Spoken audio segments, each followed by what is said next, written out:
अरे ऐसे कैसे? तुम तीनों सरकारी नौकरी करती हो। एक बहू पुलिस में, एक बहू डॉक्टर, एक बहू वकील। उनकी नौकरियां तो मामूली सी हैं।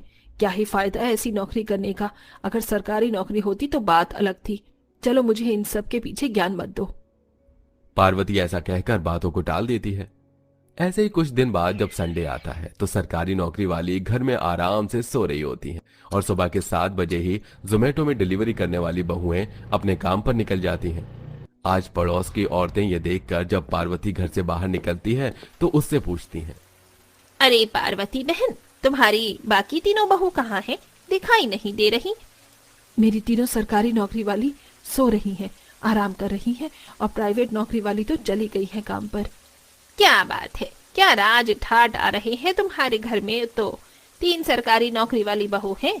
अरे अपनी प्राइवेट नौकरी वाली बहू को छुट्टी करने के लिए ही कह देती। बारिश देख कितनी तेज हो रही है। अरे क्यों कह दूं? जाती है तो जाए काम पर।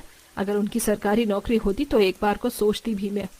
सरकारी और प्राइवेट नौकरी में इतना भेदभाव क्यों? काम तो दोनों ही करते हैं। तुम्हें नहीं पता सरकारी नौकरी में कितने फायदे होते हैं, कितनी कमाई होती है, कितनी ज्यादा तनख्वाह होती है। खैर छोड़ो, मैं अपनी सरकारी नौकरी वाली बहू के लिए खाना बनाने जा रही हूँ। पार्वती अपनी सरकारी नौकरी वाली बहू के लिए ही करती थी और प्राइवेट नौकरी वाली बहुओं से वो घर के सारे काम करवाया करती थी।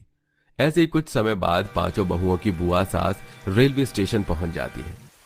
अरे पार्वती भाभी, मैं यहाँ रेलवे स्टेशन पर खड़ी हूँ। किसी को भेज दो मुझे लेने के लिए, बहुत बारिश हो रही है। फोन की दूसरी तरफ अच्छा अच्छा, आप वहीं रहो दीदी, मैं अभी किसी को भेजती हूँ।